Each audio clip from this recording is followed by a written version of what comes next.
97.3. Accra. Detailed news, unparalleled coverage. City News on 97.3 FM. Eyewitness News. Be there as it happens. City News.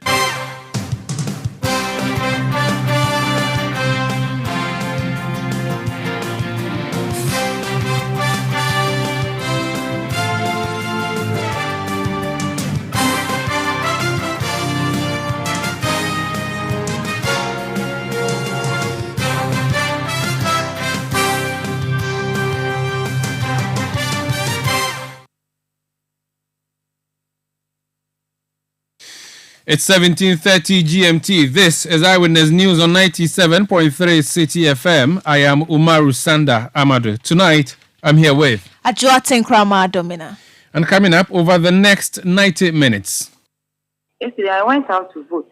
I voted for him, although I know my husband is no more, but I voted for him.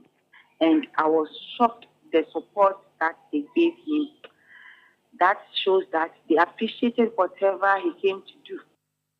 Shocking, unbelievable, and impossible. The three words that best describe the situation in Teberibi electoral area of the Takwa area in the Western region after a man who died 2 weeks ago was elected as a new assemblyman yesterday.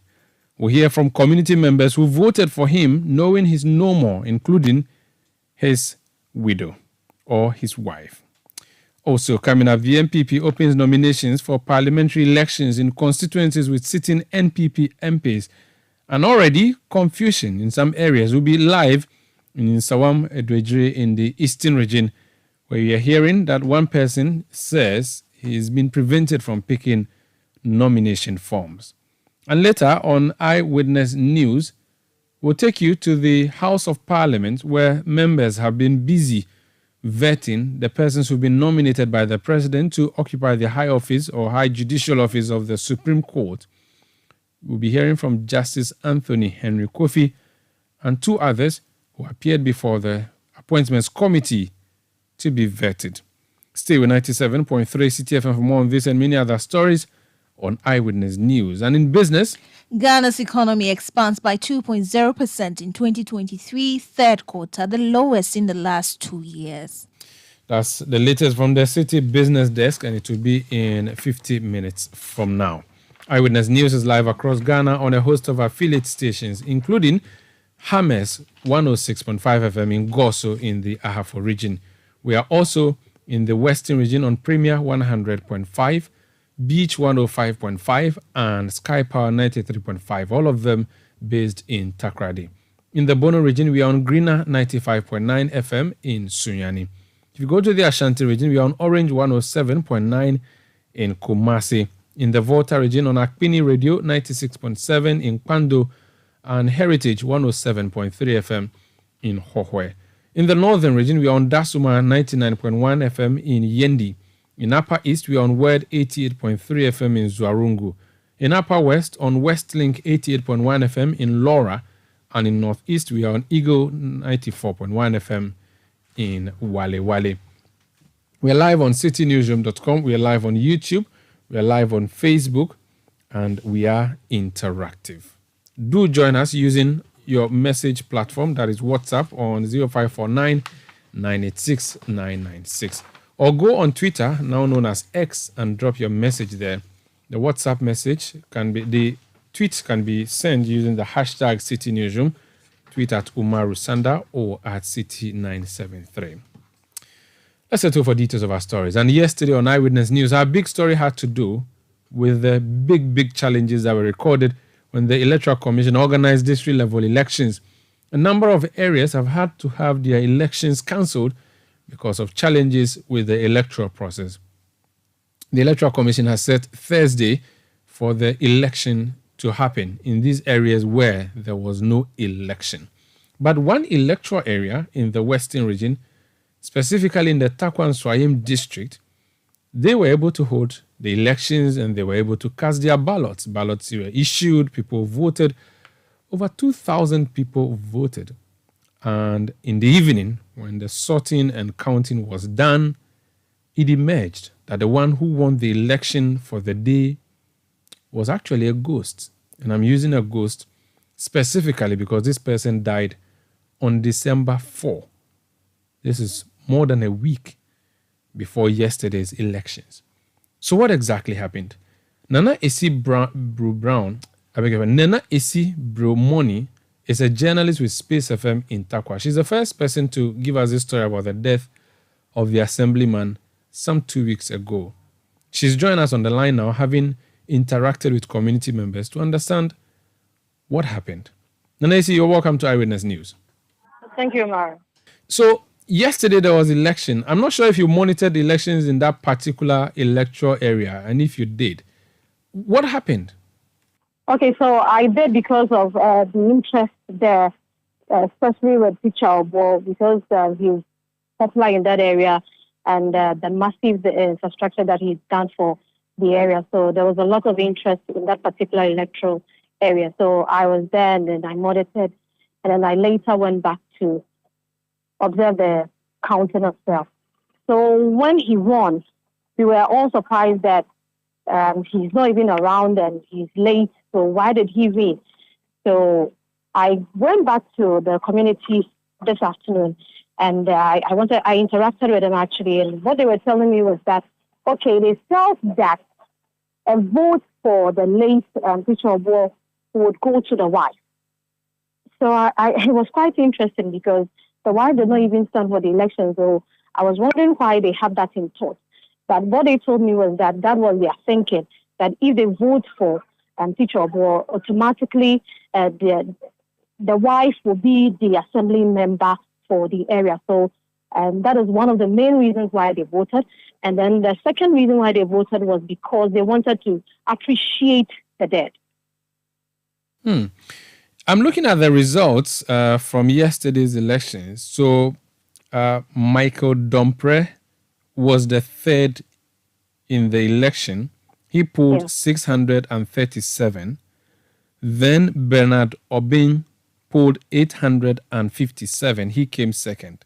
And then the first, Manasseh Addison Saki, the deceased, polling 860 votes. Now, 860 votes, that's a huge number. Does it mean that his wife was campaigning for him after death? Were people campaigning for him after his death that he should be voted for even though he had died? The party was actually campaigning. That is the NDC, because he's also the deputy constituency secretary of the NDC. So the party were campaigning. And then even on Sunday, when they had the 1 week observation, a former secretary of the NDC constituency told the electorate to come out massively and vote for the late Teacher Obo in appreciation for the good works that he's done for the electoral area. I see. So this is not the first time. He's also the incumbent, or he was the incumbent MP, was assembly member, wasn't he? Yeah. So he was seeking elections. For those who may have missed the news, remind us again what happened. Okay, so on the 4th of December, he was going to Aklika, which is one of his communities, but you would have to cross a river to get to that community. So when he got there, halfway through the journey, the canoe he was on capsized, and later he was not found, and they found him around 5:30 p.m. dead. So he drowned while going on campaign. Again, we understand that this will not be the first time an assemblyman or a sitting assemblyman is dying in that area. What's the history? You were sharing that with us off record. Yes. So 4 years ago, exactly 2 weeks to the elections, one other person who was also contesting for that same seat drowned in that same river, now 10.5, which is close to Aklika. So there was some superstitions around it that it looks like that seat is getting to electioneering. When you attempt to go on campaign, you'll drown in the river. Interesting. So he has not been laid to rest. The election had to happen. And do you know what may have necessitated his image and name being on the ballot. Do you know what the district election officers have said about this? And whether what's going to happen now that a deceased person has been elected? Do you know? Okay, so what the electoral officer, that is the coalition, was telling us was that the second person would be given the seat. And he also made mention of the fact that they were going to cross out his image from the ballot papers. But I think because of time, that could not be done. Some of the papers had his image crossed out, yet people voted. So probably it's because of time, they didn't get time to just go through that particular area's ballot papers to cross his image out. Thank you so much for speaking to us, madam. You're welcome. That's Nana Esibro Moni. She is a journalist with Space FM in Takwa, telling us about that story. Unbelievable one, isn't it? Let me speak to George Gad. George Gad is a former NDC constituency secretary for Takwa Nswayim. George, you're welcome to Eyewitness News. Thank you very much. Why were you campaigning for a dead person to be elected in your constituency or in your electoral area? I'm told that that's what you did. Yes. We decided to continue campaigning for our deceased brother, for the electorate in his electoral area, to show appreciation for his dedicated service to the people. He has worked so hard over the last 4 years since he became the assemblyman. He has dedicated all his life, everything, to ensure development in his area. So although he was dead, and unfortunately the circumstances surrounding his death was a bit mysterious.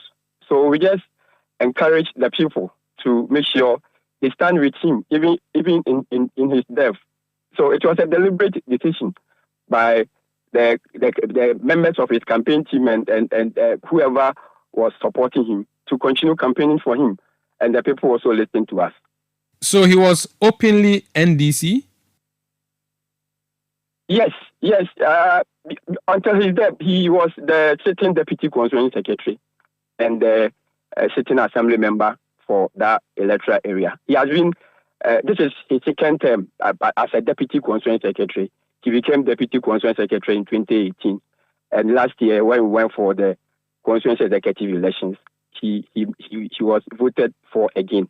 And so he has been a party member, dedicated party member. He has served the NDC so well. And he has served his people so well.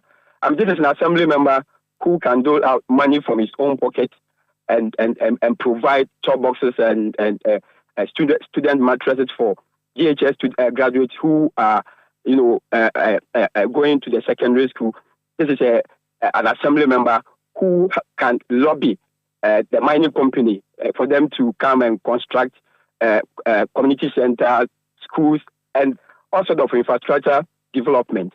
This is an assembly member who I can boldly say he has even achieved more than the sitting MP in Takwa Nswayim. Over the last 4 years.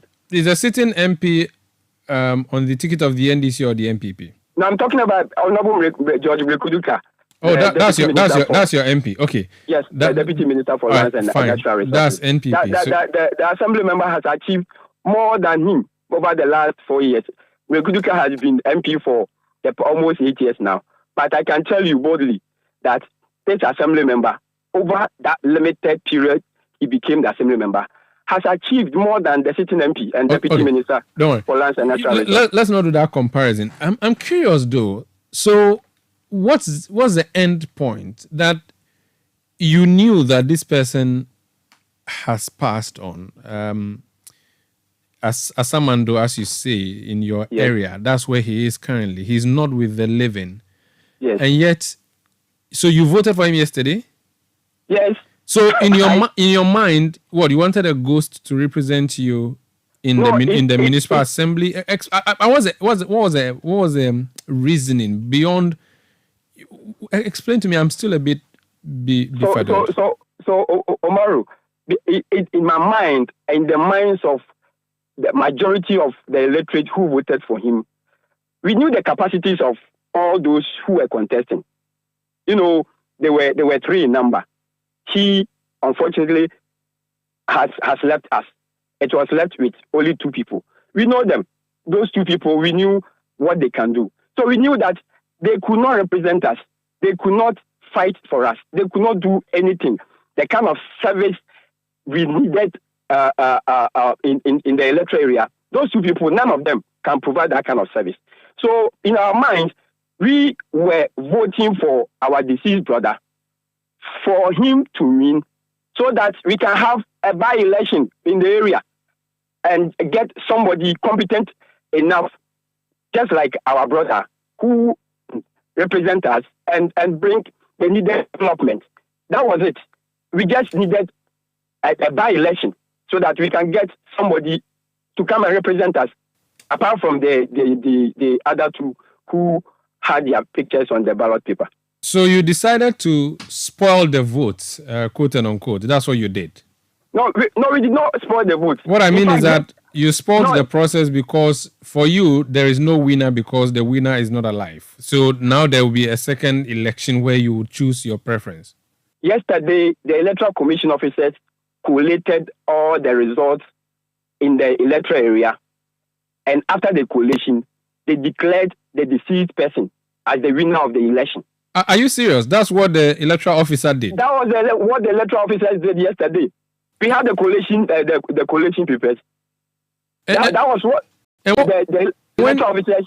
Usually when elections are declared at polling centers or collation centers, there will be jubilation from the camp of the winner, and then there will be maybe, I don't know, some people disappear from the scene. Was there jubilation after this declaration was there was so much jubilation. I don't know if you probably you can I can forward it the kind of jubilation. I can forward videos to you.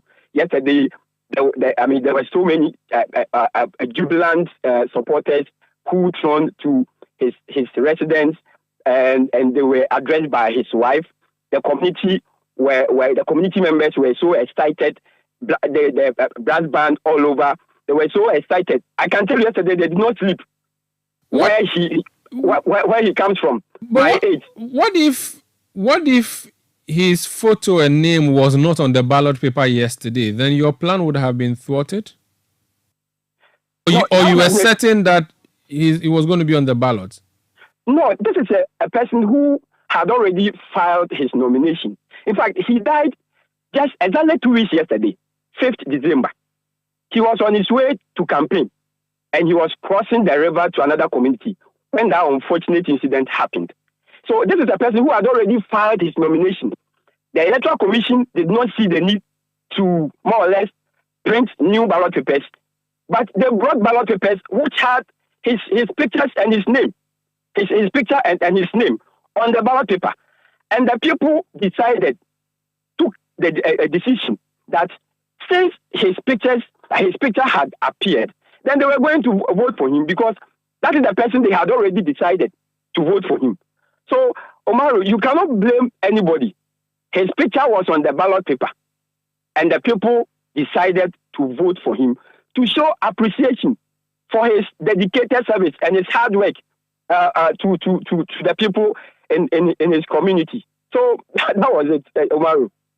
Interesting. Thank you. So now that I've heard from a journalist who spoke to us, she's suggesting that the EC there may give the victory to the second person. Is that something you would accept as community members?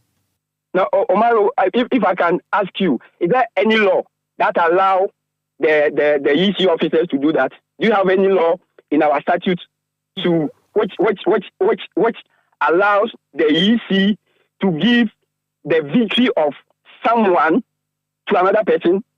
Do you have any law like that? I haven't seen it, but I can search if you ask me to. So please, probably you can also call the local governance expert and the lawyers to explain to us. You and I, we have gone for election. They have declared me winner. And you said because I am deaf, you are giving my victory to another person. What I know is that the EC must write to the district assembly, the coordinating director, informing him about the person who has won. Then probably the coordinating director will write back to the EC, telling him or her that the person is deaf. So they can go ahead and organize by-election.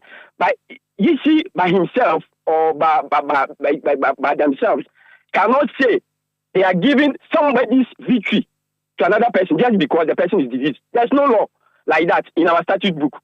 Okay. If they dare make any attempt to undertake that step, probably we also advise ourselves and seek legal redress. Very well. Would you be supporting the widow to go for this seat now?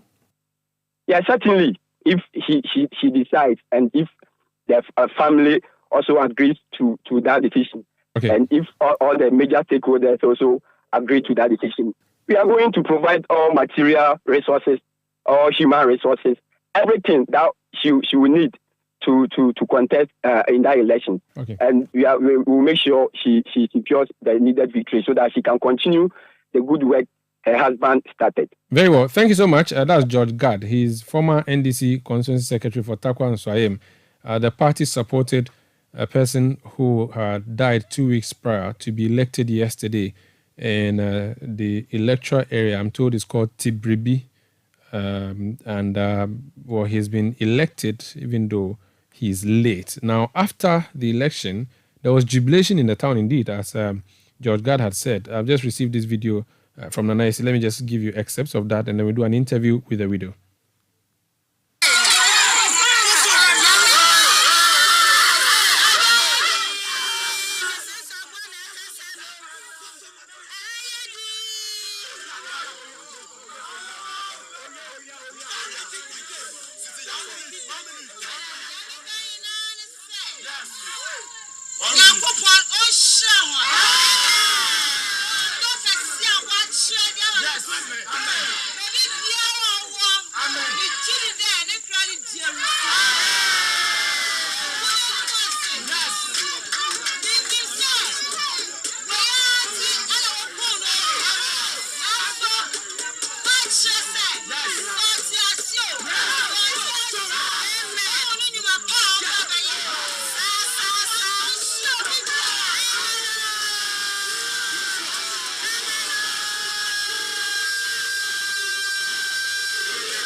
So that's the scene in Tibribi electoral area in the Takwa municipality of the Western region yesterday.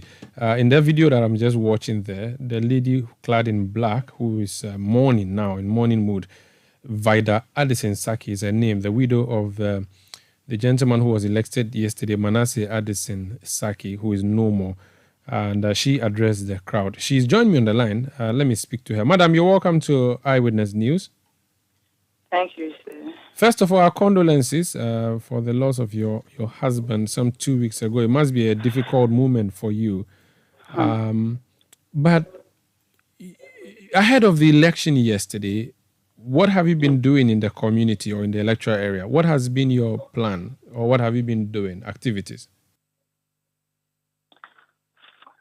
For me per se, I don't have anything to do here. I don't do anything. All that I do is to support my husband to do the good work he was doing. That's the only thing I've been doing, just to support him. Any advice that I have for him, I give to him to do the good work he was doing. But now he's no more. So after his death, electorally, were you spoken to? Did anybody speak to you about what the plan for the election should be? Did you go around campaigning for him? What was the approach? Oh, no. After his death, I didn't go anywhere. All the work was done by his campaign team. I didn't do any campaign. I didn't go around making campaign for him. I didn't do anything. All I did is, on the 19th, I went out and voted for my husband. That's all I did. For your late husband, yes, you mean? Yes, please. Yes, please. Why did you vote for him? I voted for him because he's the one I am supposed to vote for. And since his face is on the ballot paper, I have to vote. And it's my right to vote, so I went to vote. So far as his face is on the ballot paper, I'm sure the vote will be counted. So I voted for him. Did you encourage other people to do same? I didn't talk to anyone. The people have made their decision already.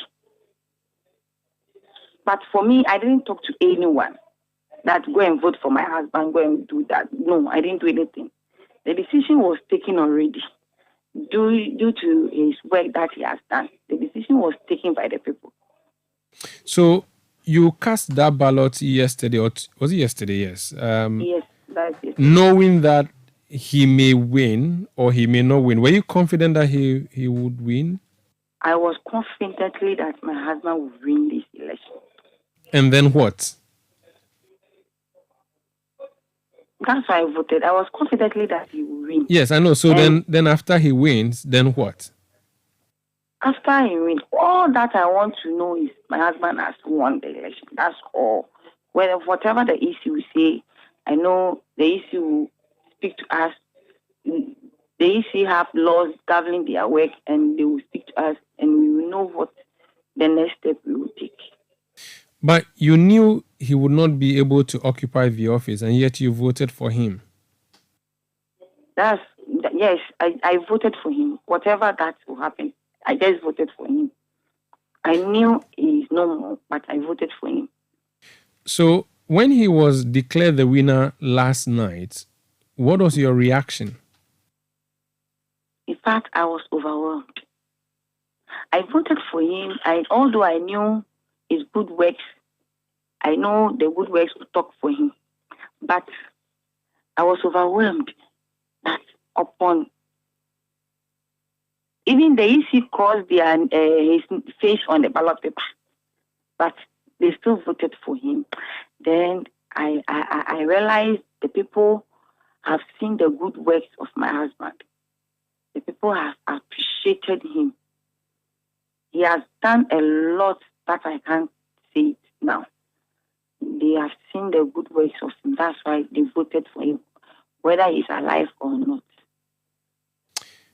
Now he's no more. The campaign team have done a good job. Congratulations to them.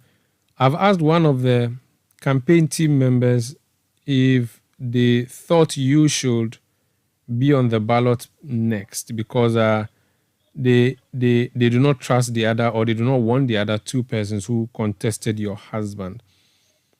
Has that formally been brought to your attention? Has anyone come formally asking you to go and be on the ballot? No, please. No one has formally asked me to go on the ballot. No. Are you? And I have not received any offer from anyone. Are you a politician? No, please. I'm not a politician. Do you like local development? Yes, please. Would you want to represent your people? For now, I can't say yes. Unless they ask me. If they ask me to, I don't know. Unless I seek advice from my advisors and know the step I'll take. Very well. So what's the way forward for you personally, and also in relation to Teacher Obo, in terms of funeral plans and others? Okay, the funeral date is on 2nd February, that next year, 2024. That's the time you do the funeral. And the way forward I want to know is, all that I know is my husband has won. And I will never be happy they will give the victory to the next winner. If the EC wants to organize new election for the people to vote, then I will see that there was a new election. Then the people have voted for this person. I will be happy for that. Our condolences once again, and thank you for speaking to us. Thank you. And I'm sure I can say congratulations to you. That should be in order. So that's Vida Addison Saki. She's widow of a deceased assembly member who was re-elected yesterday for the Tibribi electoral area in Takwa and Swayem. His name, Manasseh Addison Saki, who died 2 weeks before the elections of yesterday. His people voted for him, 860 votes. That's how many votes he got to defeat his two other contestants. The closest, or the second person actually, lost to him by 3 votes. He had 857 votes, and then the third person. So that is what happened in the Tibribi electoral area yesterday. And you've heard the widow, you've heard one of the campaign managers from the NDC side who supported him, and they're celebrating the victory for him, even though he's no more with us. Number of you commenting on this. Let me go to X Okroyebua in Bremen Benin says, may the assembly members' soul rest in peace. The people have truly showed their love to the dead. May God love his soul. Babamu in Tamale says, it is sometimes funny listening to some news in the country. How can a dead person aspire for assemblyman election? Indeed, I can't still get what the man is saying. Efo Ziggy says, you can't blame the electorate. It's the EC's responsibility to remove his picture from the ballot paper. Esoba Yaata in Kasua says, for a deceased to win election is historic. It also shows that he was with the people in all things. He continues to say, this is pure incompetence of the Jin Mensah administration. Mensah Emmanuel says, our voting pattern as a nation, let's just say we deserve everything politicians put us through. Tutan Kamun says, my guess is that the people didn't even know he was dead to have prompted the EC to revise its work and schedule. Well, you've heard that. They knew very well he was dead, including his wife, but they still voted for him. Amin says EC should have withdrawn the dead man's name. Even if they had postponed it as they did in other areas, it would have been better and less costly to the taxpayer than allowing a null and void election, which would eventually be a rerun. Alex Kofi Areni says the Electoral Commission is intentionally rehearsing for 2024 general elections using the Ashanti and Eastern region to test waters, and so Ghanaians should take note. That's in reference to what happened yesterday. Fee says, I blame the country Ghana, shaking my head. And that's in relation to Takwan Swayim. Brasami is not blaming the EC at all. He says he should be educated on that. Many people are celebrating though and saying that he's a good man and that's why he was voted. PK Enyan says the EC requires a death certificate or a burial certificate for a person to be removed from the register or ballot.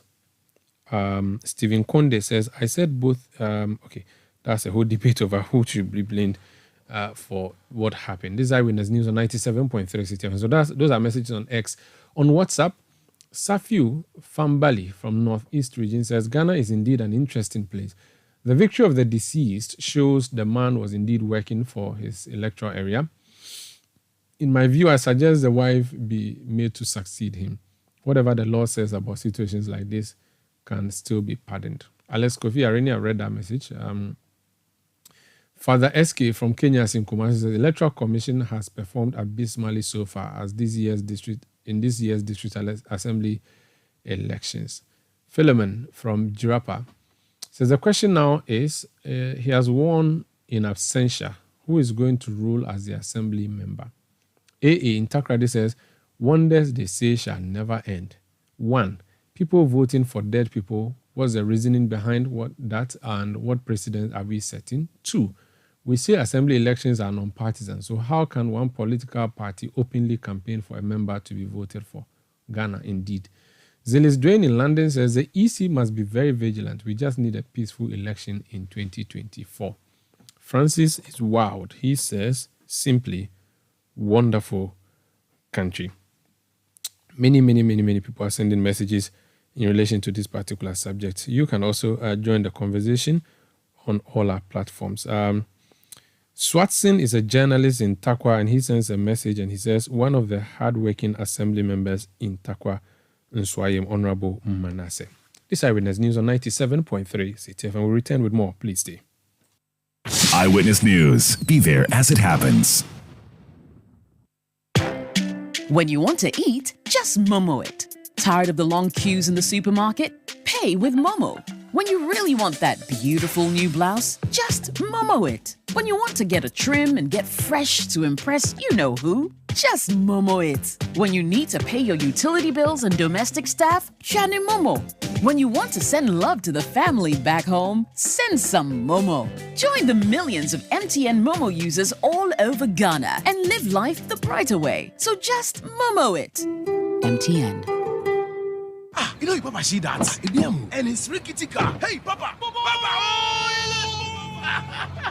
Bobo, so how's your engine now? It is half man, half amazing. Thanks to Quartz and you can feel better energy. Can't touch this. Actually, guys, so Sancho's engine just died like that? Yes, so somebody managed to convince him that there is a better engine oil than Quartz, and he switched. Sancho Panza. Now, which engine oil can be better than Quartz? No other, my guy. Quartz with its age-resistant technology, it keeps your engine younger for longer. Now you know. Have you guys seen the new bottle design? It's superb. Quartz 9000 from Total Energies there improves fuel efficiency. Why do you think Mr. Mane and Logoso have taken the Quartz Nation movement World Cup like that? Sorry. Chairman.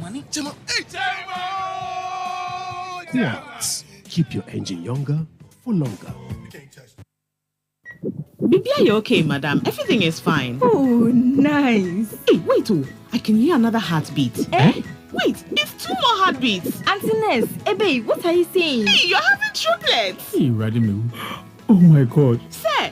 Mommy, not today, oh. Life is great at throwing up unplanned situations, and many of them will revolve around money. Fight financial anxiety, embrace freedom, and the confidence of knowing that you've got it even before you need it. With the Access Bank Visa Platinum Credit Card, you get a disposable income without depending on your salary. Pay for what you need without begging for a loan. Manage your lifestyle on your own terms. It's possible. It's freedom. For more information, visit our website www.ghana.accessbankplc.com or call our toll-free 0800 004400. Access freedom. Access more. Access Bank. More than banking. Let your voice be heard on Eyewitness News on Facebook at facebook.com/City97.3, Twitter at twitter.com/City973, and Instagram at instagram.com/City973 with the hashtag Eyewitness News. Yeah, welcome back. Let's take you to Parliament, but still on the district level elections, because the Minority Caucus says the decision by the Electoral Commission to abandon the use of indelible ink during elections is a constitutional breach. The EC had announced that in the district level election and subsequent polls, there will be no need for indelible ink as part of efforts to improve the electoral process. But during a debate on the budget estimates for the EC for the ensuing year, Member of Parliament for South Dai Roxon Nelson Dafiamekpo and Member of Parliament for Sagnarigu ABF Husseini say the action by the EC contravenes the regulation passed by Parliament for the effective performance of its functions. The issue of the non-use of the indelible ink breaches the law. Mr. Speaker, let me refer the House to Article 51 of the Constitution. Mr. Speaker, with your leave, let me read. The Electoral Commission shall, by constitutional instrument, make regulations for the effective performance. Mr. Speaker, the controlling phrase there is for the effective performance of its functions under the Constitution or any other law, and in particular for the registration of voters, the conduct of public elections and referenda, including provision for voting by proxy. So, Mr. Speaker, you cannot come to Parliament with an instrument where protocols have been clearly outlined in the instrument, and you, by an administrative fiat, decide that you will go according to the protocol. Mr. Speaker, the use of indelible ink is part of the regulations that we put in the instrument for the effective performance of the Electoral Commissioner. So you cannot decide that you will not apply it. Mr. Speaker, it is for good reasons that we use, for instance, transparent ballot boxes. So can she wake up tomorrow and say that by an administrative fiat, I will no longer apply transparent ballot boxes. So she must do things that will make her perform effectively, and not to come up with instruments that will rather detract from the effective performance of their functions. We are here fighting electoral commission that why are you discontinuing the use of indelible ink? But you were here, you came to pass a law. The chairman of the committee, the majority leader himself, he laid it and passed it and said the electoral commission should use indelible ink. Meanwhile, you passed the law that you shouldn't use it. So, Mr. Speaker, you see where we found ourselves. So when you are coming to lay a regulation or a constitutional instrument and we are making a good case, listen to us. Listen to us. Mr. Speaker, even the constitutional instrument to make disenfranchise those who don't have the Ghana card. Mr. Speaker, that electoral commission is independent. She looked into our face and said, I'm bringing it back. That in 2024, she's bringing it back. And that she knows that Ghanaians who do not have the Ghana card is by choice. I am quoting here, Mr. Speaker, specifically the Public Elections Regulations 2020 CI 127, Section 33(2)C. Mr. Speaker, and I quote with your permission. See, a mark which shall so far as possible be permanent and shall be made on the voter. You see, Mr. Speaker, this is what the regulation says, that a mark which shall as far as possible be permanent shall be made on the voter. That is the uses the operating word, Mr. Speaker, shall. So it is not at the discretion of the electoral commission or any official of the electoral commission to assume a discretion and go ahead to put aside the law and do whatever they like. Mr. Speaker, since this House has a bounding duty to protect the laws that have been passed by this House, we have to call the chairperson and the electoral commission to order on this matter. And Mr. Speaker, strangely enough, even they have even budgeted for this, which they are now running away from. So who are they greeting? Are they sacking the night is greeting good evening? You are running away from indelible ink and you are budgeting for indelible ink. So, Mr. Speaker, I want to make an appeal to you through you to this House to call the electoral commission and the commissioner to order. She has no right to do what she's doing, and she's flagrantly violating the law. You heard the Member of Parliament for Sagnarigu, ABA Fuseni. Earlier, you heard the MP for South Dai, Roxanne Nelson Dafiamekbo. Let's stay in Parliament because the majority says the Ministry of Finance must, as a matter of urgency, release funds for the payment of arrears owed officials of the Youth in Afforestation Programme. A report by the Lands and Forestry Committee of Parliament on the 2024 budget estimate for the Ministry of Lands and Natural Resources revealed that the Forestry Commission owes beneficiaries of the YIA policy 17 months' salaries. Debating on the approval of the sum of 1.7 billion Ghana cedis for the Ministry of Lands and Natural Resources for the year 2024, the Majority Chief Whip Frank Anodomprez says the government indebtedness to beneficiaries of the Youth in Afforestation Program for 17 months is unacceptable. We can't just gloss over this. Payment to these youth is outstanding, 17 months. If you permit me, I will read portions of the report, page 16. Officials of the Forestry Commission informed the committee that the Youth in Afforestation Program continues to face funding challenges. And it goes ahead to say that for this reason, the officials disclosed that payment to beneficiaries of the program was currently in arrears of 17 months. This is totally unacceptable. 17 months. 17 months. And they are still working. Yes. Besides the point, the amount released towards 2024 can only cater for 4 months. It's captured by the report. We should, yes, we will approve this amount. We will approve it. But the Ministry of Finance must be made to do something about this. We can allow our youth to stay in the house for 17 months without payment. This is totally unacceptable. You heard Majority Chief Whip Frank Anodomprez. Meanwhile, the Minister for Lands and Natural Resources, Samuel Abujinapo, assured that there is an engagement with the Ministry of Finance to find a lasting solution to the matter. They are pretending to work and we are pretending to pay them. But it's a matter that we must, on a more serious note, Mr. Speaker, find a lasting, sustainable solution to. And we are feverishly engaging the Ministry of Finance to find a solution to the particular issue.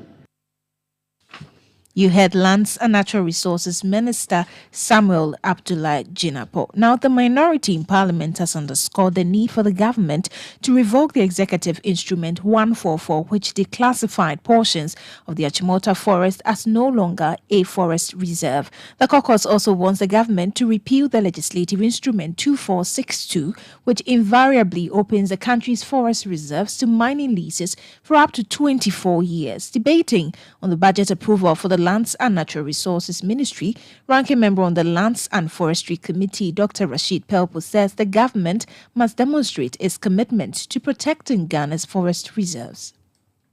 I want to reiterate a request we had made earlier to the minister to repeal the LI 2462 on the Environmental Protection Act, or to make sure he works along with the Minister of Lands, of Environment and Natural Resource to repeal that act, LI 2462 2022, which is allowing mining in reserve areas. It does not sync well with the core mandate of the ministry to protect the lands and to ensure that the forestry of this country is protected and enhanced, and also to encourage the president to revoke his own executive instrument 144, which allows the Achimota Forest to be used for residential purposes. Dr. Rashid Pelpo is ranking member on the Lands and Forestry Committee of Parliament. Away from Parliament, the New Force political movement spokesperson Shalima Abuisi has been deported to her home country, Belgium. This happened after the state dropped the charge of obtaining a student permit on Tuesday with a false declaration against her. Her lawyers had accused the Ghana Immigration Service of seeking to deport her as a reason for the withdrawal of the charge, but the service explained that a decision was yet to be taken on her fate. But in an interview with Citi News, lead counsel for the deportee, Francis Xavier Sosu, who confirmed her exit, described the mode of her deportation as an affront to her fundamental human rights.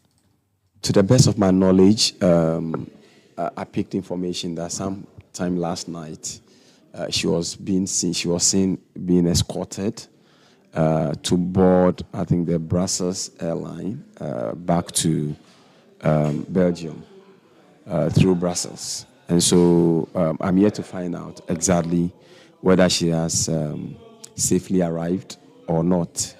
But clearly, this is so shameful and disgraceful because she was not deported from Ghana, and there was no deportation order by the minister by an executive instrument.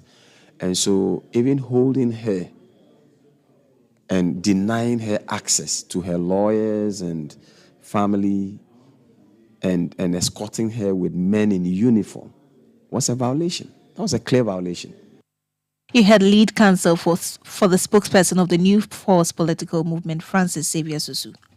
Now, the governing New Patriotic Party has opened nominations for persons wishing to contest as a parliamentary candidate in constituencies where the party has sitting MPs. One such constituency is in Sawam-Adredre in the Eastern region, where the majority whip, Frank Anodompre, is MP. Today, after the opening of the nominations, people began to look for the forms to buy. One person who tried to buy forms, and we are told he was denied, is Hayford Sian. Now, he's the chief executive of the Ghana Library Authority. That's what he's doing in official capacity. But he also wants to go to Parliament, and we are told he was not sold the form. He's joined me on the line. Mr. Sian, you're welcome to Eyewitness News. Thank you, Mara. What happened?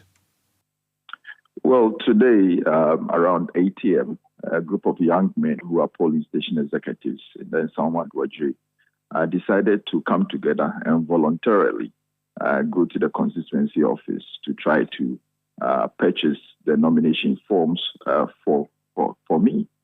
And so, as per the party rules and guidelines that are provided, this group of people went to the party office and waited till 12:30, and they were not given the forms.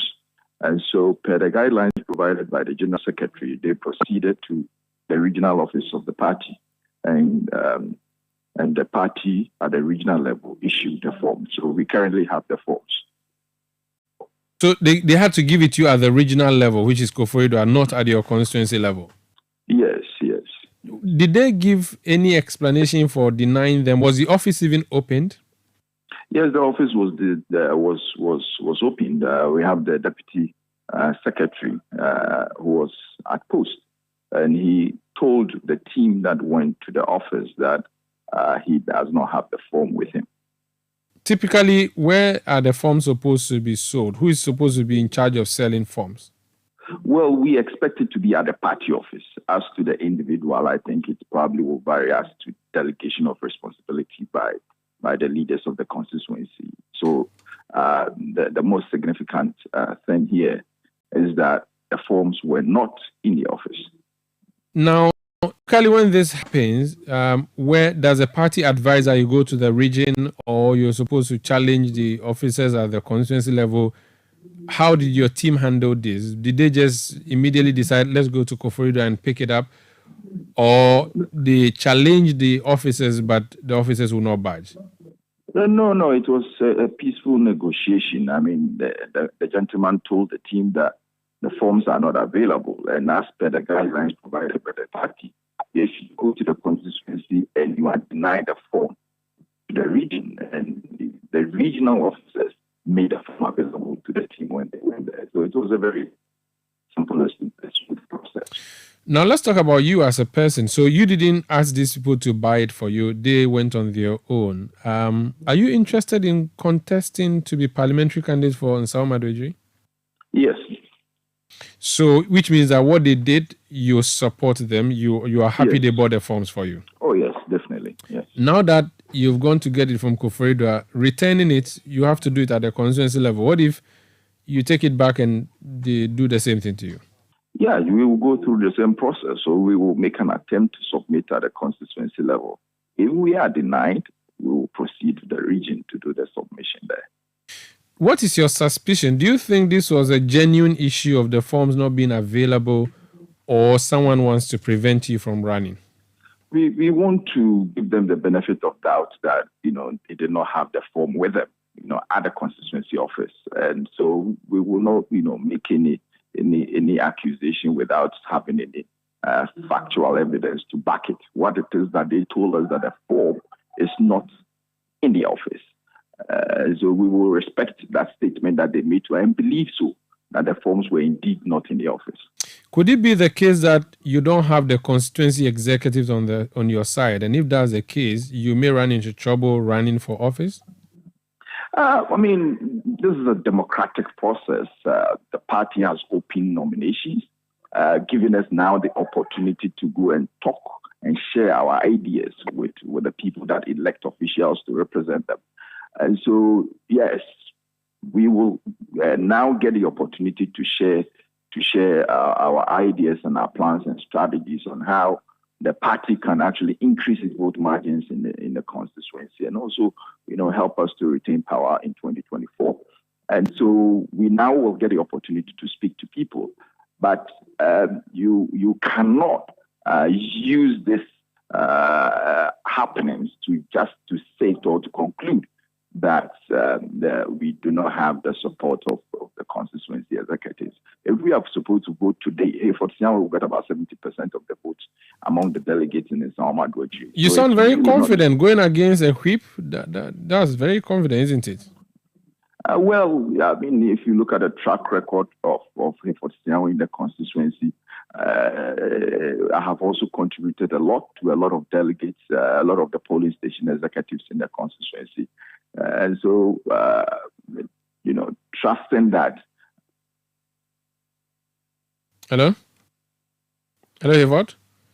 Sorry, I lost Hayford Sian. He's Chief Executive of the Ghana Library Authority, seeking to be NPP parliamentary candidate for Nsawam Adwejiri. Tony Oseji is NPP Eastern Regional Secretary. He's joined us on the line. Tony, you're welcome to Eyewitness News. Most grateful, my brother. What do you know about what transpired in Nsawam Edwardri over this non-sale of forms? Let me say good evening to your listeners and good evening to my party executives in the region. I think as of yesterday, the region has distributed all the forms received from national to the constituencies, hoping sales of forms and opening of nominations start today. So for me, it came to me as a surprise that as of the time they went to the office, they were told that there is no form available in the office or the form hasn't got into the office. So based on your knowledge and your instructions, all constituencies, including Nsawam Edwardri, should have forms readily available for people who want to pick up the forms. Exactly my point, my brother. Now, in such instances, you invite them to come to your office and pick the forms. But do you do anything else? Do you ask your officers in Nsawam what may have gone wrong in case there's a mafia tactics ongoing? I reached out to the constituency secretary, and quite unfortunately, he works in Koforidua. So after he picked the forms on Monday, he sent the form to the constituency. So I actually don't know where the issues were coming from or was coming from. But he told me today the elections committee of the constituency was supposed to have a meeting today and actually sit with the modalities and everything and sell the forms today. So it came to me as a surprise that as of 12 p.m. today, the office was still not put in place to sell the forms to the aspirants who are poised to pick forms there. But as indicated earlier on by the General Secretary, I think he outlined 3 means of getting the forms for the parliamentary elections.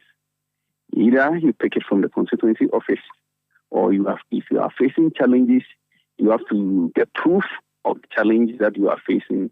Then you move to the region to pick a form from the region, or better, you can download it from the online portal or the address. Then you submit it at the party head office. What would be your instruction or directive to constituency executives listening to you who may be planning to do what happened in Nsawam Edwardri? I think my directive to them this evening is that we've assumed or taken into consideration all aspirants who have the intention to file for or pick form to contest for the elections in the region. And we've given exactly the forms to the constituency executives to sell. I will tell the party administrators who are the constituency secretary to issue form to any aspirant who has the intention and qualifies to contest for the election to have access to the form and contest. If they fail to do so, as directed by the General Secretary, they can reach out or come to the regional office to pick a form and file. The region is not going to disqualify any aspirant or take it kindly with any constituency that does not stand so. So I appeal to them, it shouldn't happen again. They should open up to everybody for them to have access to the forms. They don't have the right to tell anyone that you don't qualify or you qualify to pick the forms. There is a vetting committee in place. If they have any issue, they should write to the vetting committee. They will look into the issues and act accordingly. Very well. Thank you so much for speaking to us, sir. Welcome, my brother. That's Tony Ose Eji. He's the NPP Eastern Regional Secretary speaking to us on the issue in Nsawam Edwardri. This is Eyewitness News on 97.3 Citi FM. Now, Parliament has asked a Supreme Court judge nominee, Justice Anthony Henry Kofi, to produce a tax certificate after Minority Leader Kezela Tuforsin raised issues of discrepancies in the certificate he presented. According to the Minority Leader, Dr. Kezela Tuforsin, the tax certificate presented by the nominee recorded 0 figures against his income over the period. This is what transpired today. I have a division, a salary division, and they asked for my salary. I have them to print the salary that I have for over a 3-year period. And then they took it and submitted it to GRA. They brought this to me. I didn't actually go to GRA myself. They submitted it. Then they brought this. And I saw Misha Dai, which was Amwa at the bottom. So I assumed that it was proper document coming from a proper source. Did you review the document, the certificate, or you read the certificate before you submitted it to us? Yes, I saw it, Honorable. I saw it. And you think there was nothing wrong with the certificate before us? Because I had attached the payslip, I had assumed that I had taken into consideration the fact that my salary had been deducted at source. So they were aware that my salary was deducted at source. No, the question here is, if you had paid attention to the certificate that was issued by the Ghana Revenue Authority, you would have seen that there was something wrong with it. Because it says on the face of the certificate that between 2021 to 2023, you have not earned any income. Aside, you have not paid any tax. And that is why I'm asking, did you had an opportunity to review the document before submitting it to us? I don't see where it says that I have not received any income, honestly. The document before us does not conform with the honorable nominee's employment status. And there's the need for GRA to resubmit the tax clearance certificate. Or maybe the committee will have to write to the GRA to get them to conform, because what is before us does not qualify as tax clearance certificate, considering the fact that the nominee before us has been a judge since 2023. Chairman, I make the application before you. So that's an excerpt of the vetting of Justice Anthony Henry Kofi for the job as a Supreme Court judge in Parliament today. Also at the vetting, Supreme Court judge nominee Justice Yaudakun Asari has advocated for a pre-trial of court case management, emphasizing that 50 to 60% of Ghana's cases could be resolved amicably if stakeholders are oriented towards settlement. The appeals court justice, who is seeking promotion, highlighted the potential to alleviate court burdens and promote alternative dispute resolution, also known as ADR. I think one area that I would quickly mention is in the area of using practice directions and manuals. I was very fortunate to have been, I don't know whether I can mention it, but I borrowed a practice manual from the English court, the financial division, from the Chief Justice to acquaint myself with the way they do things. That manual is about this thick, only for the commercial courts, only for the commercial, about this thick. And when I read it, I was amazed. Because it's like every step that you take in the commercial court is set down in black and white. And if you have this in Ghana, and the judges know that if this step I take, this is the next step I'll take, this is the next step I'll take, this is the next step I'll take, it will expedite the administration of justice in a way that I cannot imagine. So I am happy that the Chief Justice that we have now is a consummate advocate of the use of practice manual. And if I don't think I can advise her on this, because she rather advised me by giving me a book on that. So if I have to offer any other advice to the judiciary, another general area that I would want to really start a conversation on is the use of, not ADR like in the wider sense. ADR in the wider sense is good. It's a very beneficial. But in the area of case management, where we can use pre-trial settlement conferences. So you had a nominee to the Supreme Court as a justice, Justice Yaudakun Asari, speaking before the Appointments Committee of Parliament today. This is Eyewitness News on 97.3 Citi FM. Up next, we have business news and then Point Blank. My guest on Point Blank is the assemblyman for the electoral area that covers Citi FM. That is the Udona electoral area. Kina, he has won. We'll be having a conversation with him what the plan forward is. Stay with us. Eyewitness News. Be there as it happens. Let your voice be heard on Eyewitness News on Facebook at facebook.com/Citi97.3, Twitter at twitter.com/Citi973, and Instagram at instagram.com/Citi973 with the hashtag Eyewitness News. Get the details. Every significant financial transaction, every market movement, and all the policies that affect your business. Citi Business News. Be informed. Time now for Citi Business News on Eyewitness News, brought to you by GCB Bank PLC. GCB Personal Loan. Make that big move and dream a reality. My name is Adjoa Tinkrama. Domina the details now. Latest data from the Ghana Statistical Service indicates that the economy expanded by 2.0% in the third quarter of 2023, the lowest in the last 2 years. This is a significant drop from the 3.3% and 3.2% growth recorded for the first 2 quarters of the year. However, for the non-oil GDP, the economy grew at a rate of 2.1%. Speaking at a press briefing in Accra, government statistician Professor Samuel Kobina Enim noted that despite the agriculture and services sector seeing some growth, the industry sector recorded a contraction of 4.3%, mainly driven by contraction in the mining and construction subsectors. From a non-oil perspective, we saw an increase of about 57 billion Ghana cedis, increasing from 142.5 billion Ghana cedis in the third quarter of 2022 to 199.5 billion Ghana cedis in the third quarter of 2023.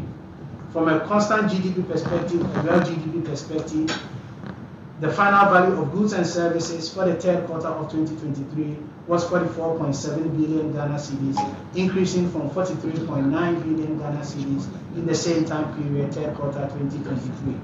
With these two different values between the third quarter 2022 and the third quarter 2023, the economy grew by 2.0% year-on-year quarterly GDP, third quarter 2022 compared to third quarter 2023. This growth rate of 2.0% signifies a 0.7 percentage point drop as the economy grew by 2.7% between the third quarter 2021 and the third quarter 2022.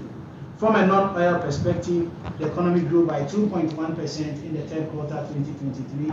This growth rate of 2.1% is a 1.2 percentage point drop compared to the growth rate of 3.3% between the third quarter of 2021 and the third quarter of 2023. From a sectoral point of view, we continue to see the dominance of the services. That was government statistician Professor Samuel Kobina Enim. Away from that, the Ghana Export Promotion Authority, GEPA, is urging industry players to be committed to the international best practices to enhance facilitation of export commodities across the globe.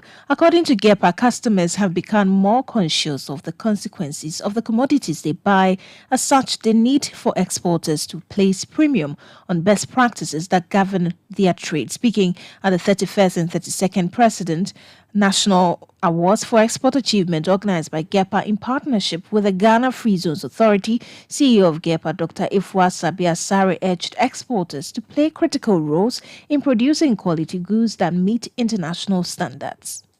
This increase can be attributed to the hard work of our industrials exporters, coupled with structural changes in Ghana's NTE ecosystem and the pragmatic implementation of the National Export Development Strategy. This event showcases the success stories of our exporters at a time where the AFCFTA has moved beyond the rhetoric of maximizing opportunities to enable other states on the continent to take a cue from us. Let us also reaffirm our commitment to sustainable practices. The global landscape is changing and customers are becoming more conscious of the environmental and social consequences of the things they buy, and our exporters must lead the way in adopting and promoting sustainable practices, ensuring that our goods are not only of the best quality, but also produced responsibly. I would like to draw your attention to some remarkable initiatives and events that have played a pivotal role in shaping the success stories we celebrate today.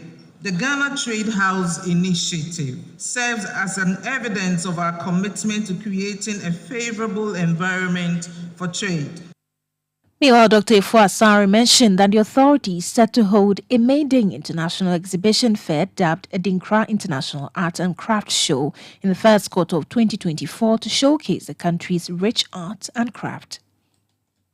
GEPA, in complementing our participation in international exhibitions, is organizing the maiden international art and craft fair dubbed Edinkra International Arts and Crafts Show from April 26th to May 5th, 2023 at Ibri.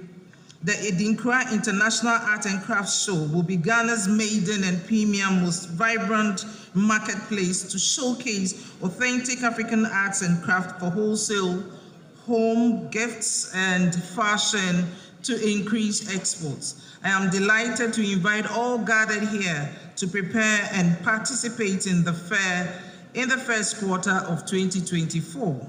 As we gather here, there is an ongoing Sound Out Premium Art exhibition that started from the 15th December 2023 and runs till the 21st of January 2024 at the Museum of Science and Technology. This represents yet another facet of our commitment to promoting Ghanaian creativity and culture.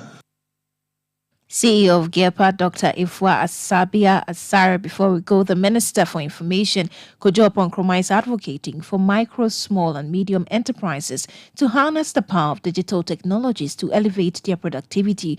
Acknowledging existing challenges in the business environment, he assures that the government is actively working to address these bottlenecks. Speaking at a closing ceremony of the ACP Digi project, an AU initiative which focuses on enhancing digital capabilities in several industries. In Accra, Kojo Nkrumah further noted that by leveraging digital technology, MSMEs can benefit immensely from the African Continental Free Trade Agreement.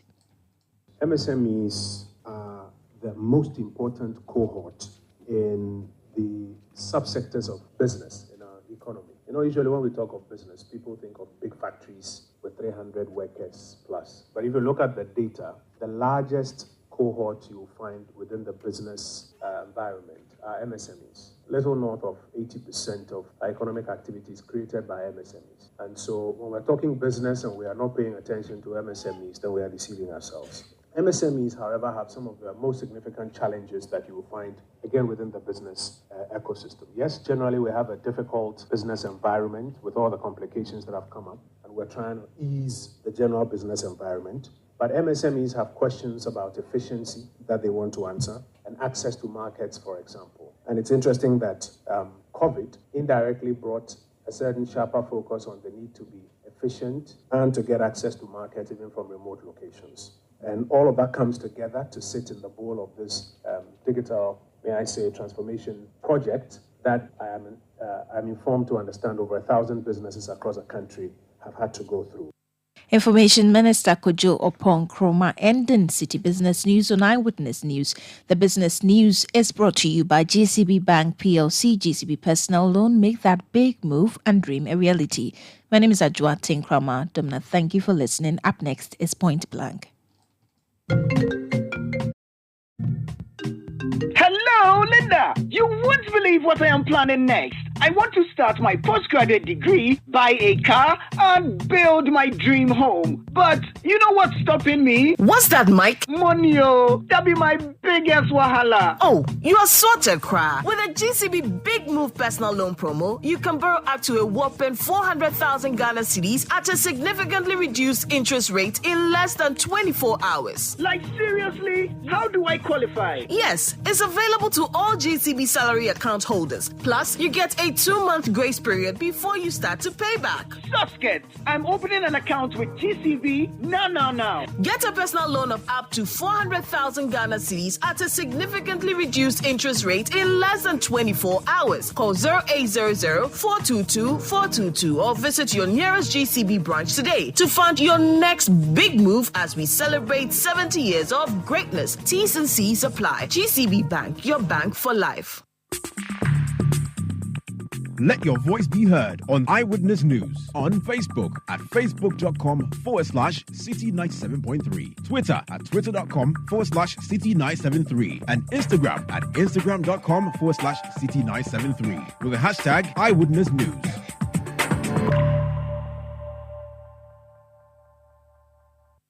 You know, Papa, see that?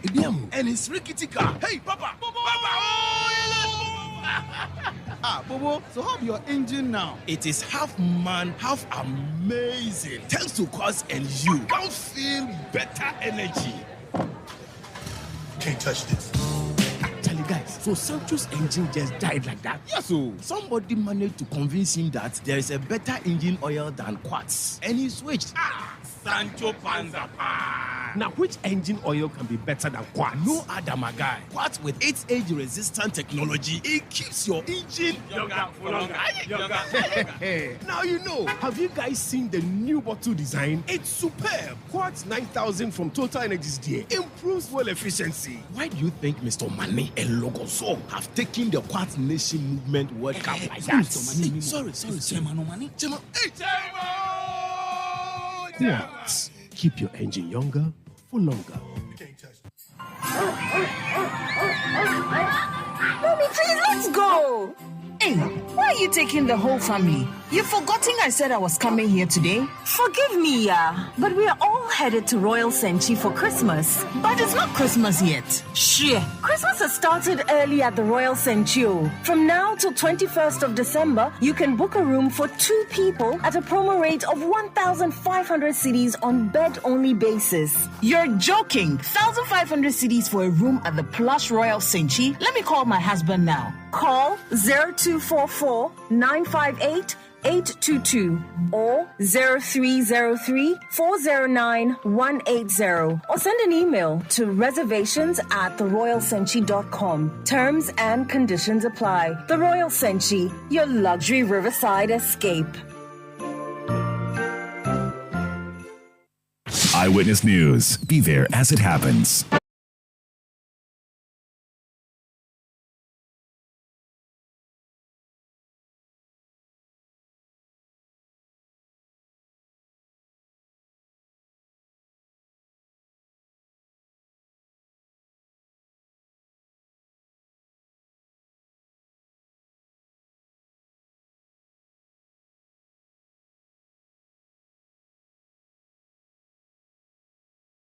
The Electoral Commission conducted elections for the local government areas, and a number of them produced assembly members. Others have been postponed to Thursday.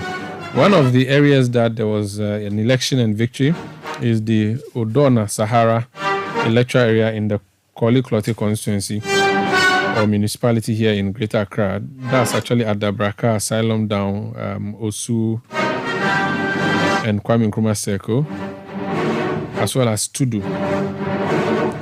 The incumbent for this area where Citi FM is located, that's the Odona Sahara, is Henry Kina. He was re-elected yesterday. He's joined me in the studio. You're welcome. Congratulations. Thank you. I saw you earlier doing a float with powder all over your head. Actually, I thought you had grey hair. I was like, Kina, when did you get grey hair? I still have some. No, but the grey hair is not as pronounced as what I saw earlier. It was like powder, Akpabo powder. It was a thank you to just to say thank you to those who voted and those who participated in the program. That's nice. Yesterday. That's nice. How easy or tough was it yesterday? It was very tough. It was very tough. I will say, let me first of all thank Almighty God, because I didn't have it so easy like that. Mm-hmm. I thought it was going to be easy, but I didn't have it so easy. And also thank the people of Odona Sahara electoral area. In fact, they came out and voted for both of us, all of us. Okay. We've had it is now a record. We've had voters coming out to vote. Okay. Because when you look at my last 4 years, it was around 800 and something. Mm-hmm. But this we entered into the thousands. Total or just for you? Just for me. I got over 1,000. What was your total vote yesterday? I've not calculated the total, but I have. No, like what did you get? Mine was 1,293. That's how many votes you got yesterday? Yes. How many people did you go against? Who else? How many people contested you? Two. So the second person got what? Also had 1,127. Wow, the person did well. Yeah, he did. Is this someone who's contested you in the past or? Yeah. Oh, okay. And then the third person. The third person had 451. But what made it for you? Why do you think you won? Because of my services to the people and hard working, and also my commitment. In fact, I'm committed to do more for the people of Odo Nasara electoral area. You've been assembly member for 12 years. Yes. You are seeking to go for the 16th year. Yeah. What is your track record? What is Kina's track record in Adabraka? A lot. I can't mention all. In terms of sanitation, in terms of security, in terms of services, I've done a lot. I can't mention all. List some of the things you remember. The fixing of street light, making sure the area is bright at night for security reasons. As for flood, you know what happens. Mm-hmm. And making sure we have clean environment after flood. Services like people calling you for an issue and prompt services to them is also one. Who got sick, and they call up on you to help them at the hospital, and all those who have problems, some at the police station, you have to come and make sure you settle issues. So it's been a lot, helping people in school fees, and in fact, some people go for forms and they want you to come and endorse all those services. Yeah. What was the difference between your job and the job of the MP? We do policy at the assembly level, and they do laws at the parliament. So that is the difference. The local development is yours. Is ours. So do you get a budget from the assembly which says, okay, you from Adabraka collect this, go and do drains, go and do that? Is that how it works? No, we don't get. It's now that we introduce the electoral area project, which a section of the money collected, in fact, the money we've been collected from IGF and other central monies that come, we use some in our budget. We use some for projects in the locality. Okay. So we've been putting it in our budget. Then we implement that one. So that is the electoral area project. It was introduced when we were at AMA. So when we came here, we decided to continue, and it's ongoing. So they give you a percentage to use to develop your area? Yeah, it's not that much, but we do that so that the community will also feel the assembly a bit. Presence. Yeah. You don't get salary as assembly members. You don't even have allowances, right? We have allowances. When you go for assembly meeting, they give you sitting allowance. Yes. But otherwise, you don't have a regular salary. No. So what's the motivation to keep running for office? For mine was a chosen assembly member. I didn't opt that I want to go for assembly. Okay. So it's like my services to the community before becoming assembly member. That is mine. So it was like something that, because I was chosen, it motivated me to continue to work for the community. Okay. Yes. I was not eager to go for assembly. But after sometimes I feel I have to continue to serve my community, and that has been. I have a work that I do, and I have people that we work together. Okay.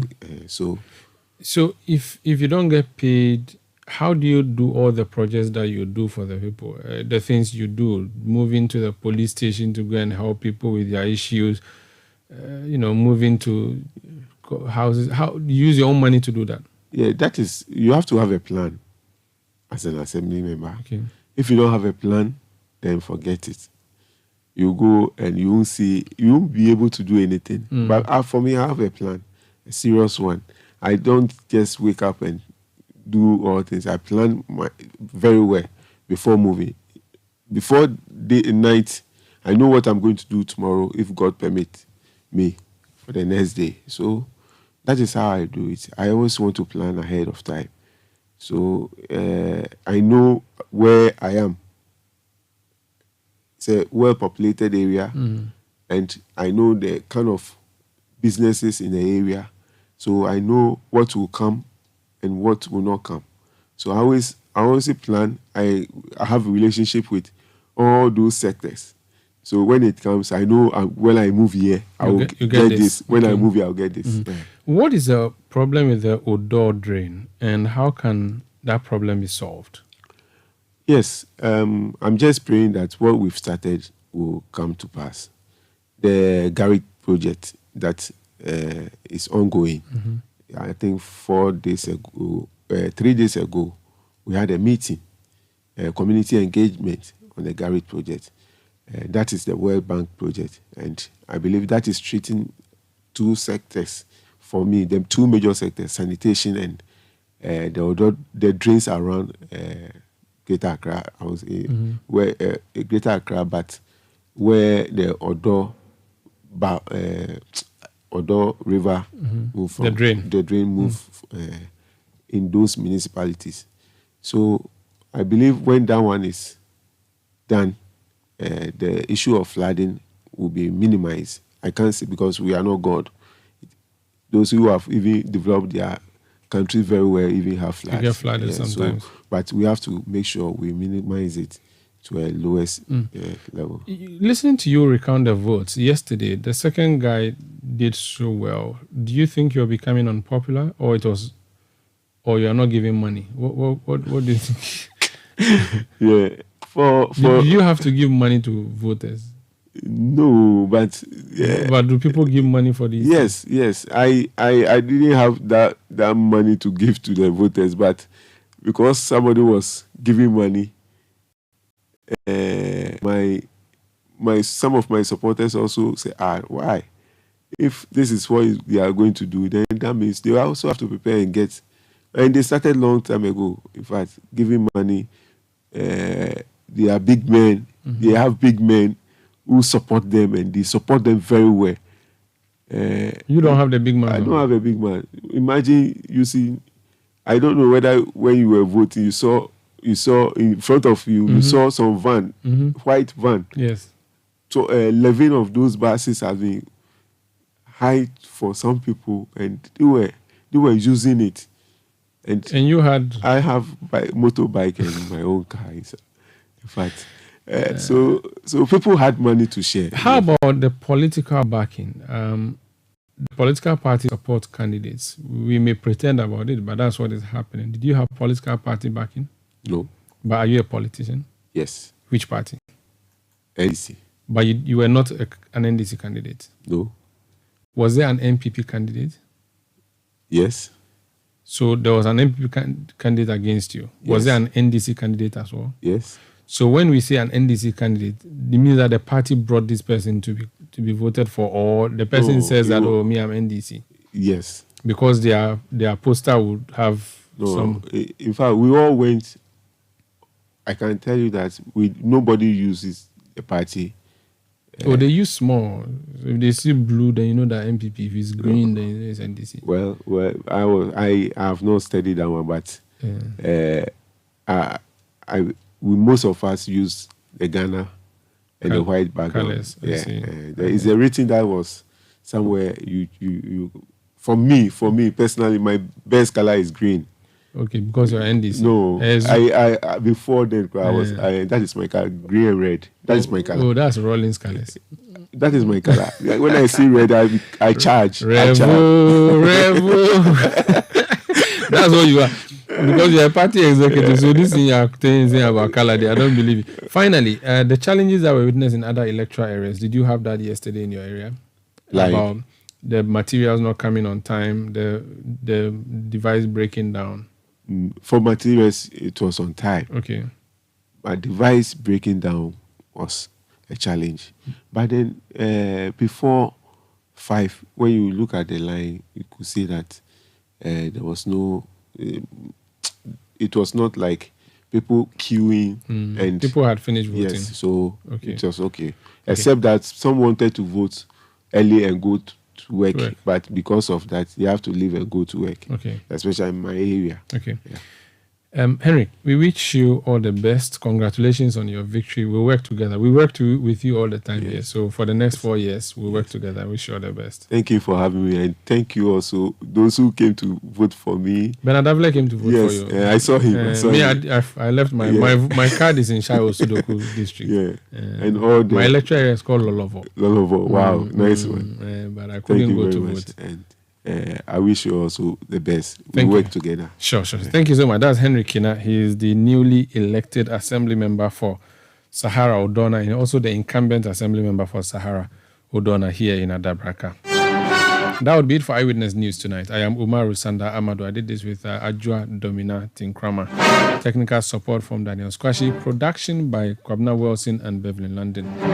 We'll be back tomorrow at 17:30 GMT. But up next, we'll bring you a game between Liverpool and West Ham. It's coming up at 7:30 p.m. The City sports team will be here to bring you commentary. There will be pre-discussion before the match itself. So stay tuned in 97.3 Citi FM. Good night.